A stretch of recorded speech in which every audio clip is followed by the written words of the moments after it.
طاقت تھی, کیا آواز تھی کہ ایسے اسود و احمر بھاگے ہوئے چلے آ رہے ہیں. وہ کڑکا تھا ایک بجلی کا, یا کہ صوت ہادی, عرب کی زمین جس نے ساری ہلا دی. اور زمانے نے دیکھا آج 7 ارب کی آبادی میں 1 ارب 70 کروڑ کے قریب مسلمان ہیں. جاپان میں سب سے تیزی سے پھیلنے والا مذہب اسلام ہے. یورپ میں سب سے تیزی سے پھیلنے والا مذہب اسلام ہے. بے عمل صحیح, جیسے بھی صحیح, لیکن حضور علیہ الصلوۃ والسلام کا دین پھیلتا چلا جا رہا ہے. فرمایا جنت میں کل 120 صفیں ہوں گی. ٹوٹل صفیں جنت کی 120 ہوں گی. 40 صفیں آدم علیہ السلام سے لے کے حضرت عیسیٰ علیہ السلام تک تمام نبیوں کی امتوں کی ہوں گی. 80 صفیں صرف میری امت کی ہوں گی.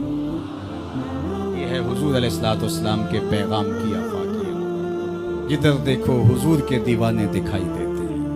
اللہ ہمیں توفیق عمل دے. اگر ہم سچے, کھرے, سیدھے, 2 ٹوک مسلمان بن جائیں تو پوری کائنات ہمارے قدموں تلے ہے, اس لیے کہ ہم محمد عربی کے غلام ہیں.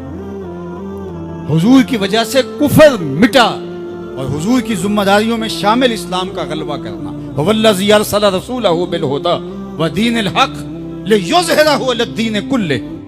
حضور علیہ الصلوۃ والسلام کے دین کو تمام ادیان پر غالب کرنا حضور علیہ الصلوۃ والسلام کا دیا ہوا دین اور پیغام ہے. اور قرب قیامت میں اتنی دیر تک قیامت نہیں آئے گی جب تک پوری دنیا پر اسلام نہیں پھیل جائے گا.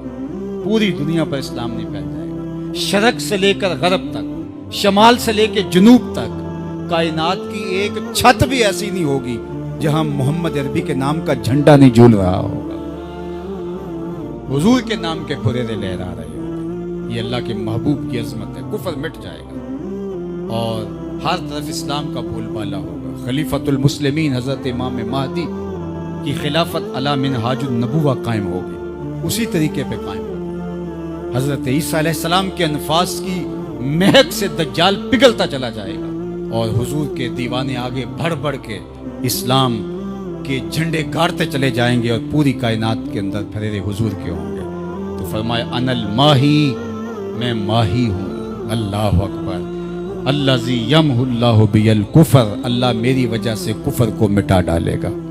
ہر طرف اسلام کے پھریرے لیں.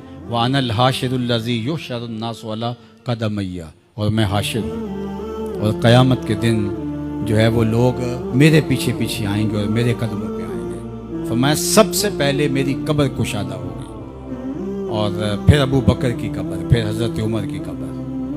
دائیں ہاتھ میں ابو بکر کا ہاتھ ہوگا, بائیں ہاتھ میں عمر کا ہاتھ ہوگا. ہاکذا نبعث یوم القیامہ. فرمایا قیامت کے دن ہم قبروں سے ایسے ہی اٹھیں گے. اللہ اکبر. کیا شان ہوگی, کیا عظمت ہوگی, کیا رفتوں کے پھریرے ہوں گے.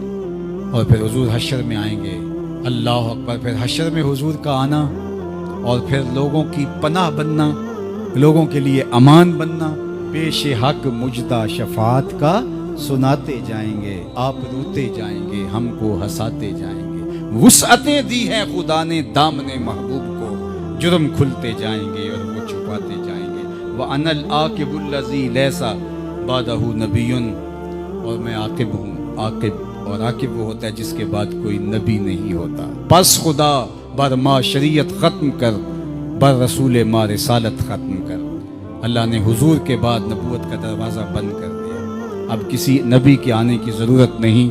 تمام انبیاء کی صفات کے جامع حضور علیہ الصلوۃ والسلام کی ذات ستودہ صفات ہیں. حسن یوسف دم عیسیٰ ید بیضا داری, آنچ خوباں ہما دارند تو تنہا داری.